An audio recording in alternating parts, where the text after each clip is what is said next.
डिब्रूगढ़ में भाजपा का 48वां दिवस पर डिब्रूगढ़ के मांडलिक कार्यक्रम में केंद्रीय मंत्री सर्बानंद सोनोवाल ने भाजपा का झंडा फहराया। इस अवसर पर एक संवाद मेल कार्यक्रम केंद्रीय मंत्री सर्बानंद सोनोवाल ने कहा कि सभी क्षेत्रों में प्रधानमंत्री नरेंद्र मोदी के नेतृत्व में विकास हुआ है। केंद्रीय मंत्री सर्बानंद सोनोवाल ने कहा कि वर्ष 1980 के 6 अप्रैल को स्थापित भाजपा का पहला अध्यक्ष अटल बिहारी वाजपेयी थे। आज 47 वर्ष की स्थापना के बाद भाजपा सशक्त दल के रूप में स्थापित हो चुका है। असम विधानसभा चुनाव के मात्र 2 दिन बचे हैं। ऐसे में भाजपा का स्थापना का बहुत महत्व है। इस दल के उत्थान में लालकृष्ण आडवाणी का विशेष अवदान रहा। उन्होंने कांग्रेस पर प्रहार करते हुए कहा कि कांग्रेस अपने 55 वर्षों के कार्यकाल में असम की जनता के लिए कुछ नहीं किया। उन्होंने दावा किया कि इस बार के चुनाव में असम की 126 सीट में भाजपा को 100 सीट मिलने का दावा किया। संवाद मेल में डिब्रूगढ़ के विधानसभा के उम्मीदवार प्रशांत फुकन और भाजपा के डिब्रूगढ़ जिले के अध्यक्ष दुलाल बोरा उपस्थित रहे। कैमरा पर्सन मुन्ना घटवाल के साथ रिपोर्टर अरुण जैन की रिपोर्ट। আমি যেনেধৰণে প্ৰতিশ্ৰুতি দিছোঁ we are the first government why don't you compare with Congress look at the Congress regime what they did total failure total betrayal কিন্তু আমি শ্ৰদ্ধা সহকাৰে শ্ৰমিক ৰাইজক সেৱা কৰি আছোঁ সেৱা কৰি যাম সেইটো ভিত্তিহীন অভিযোগ ইতিমধ্যে মুখ্যমন্ত্ৰী ডাঙৰীয়াই ইয়াক যুক্তি সহকাৰে খণ্ডন কৰিছে কংগ্ৰেছ হতাশাগ্ৰস্ত হৈছে সেইকাৰণে তেখেতসকলে ইতিমধ্যে গম পাইছোঁ সেই যিটো তেখেতসকলে পাছপোৰ্টৰ কিবা কিবি উলিয়াইছে এইবিলাক পাকিস্তানী ছ'চিয়েল মিডিয়াৰ এইবিলাক হৈছে নিকৃষ্ট ৰাজনীতি আশ্ৰয় ল'ব বিচাৰিছে কাৰণ হতাশাগ্ৰস্ত হৈছে চৌদিশে কংগ্ৰেছক ৰিজেক্ট কৰিছে গতিকে এতিয়া আৰু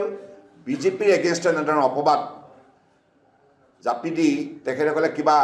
সিংহাসন দখল কৰিম বুলি যিটো অলিক কল্পনা কৰিছে সেইটো তেখেত আকাশত চাং পতাৰ কথা কংগ্ৰেছ ইতিমধ্যে ভাৰাক্ৰান্ত হৈছে তেখেতসকলৰ ৰুট নাই গতিকে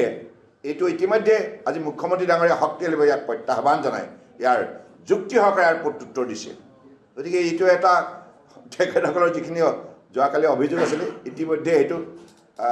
পিছ কৰি দিয়া হৈছে যুক্তি সহকাৰে ৰাতি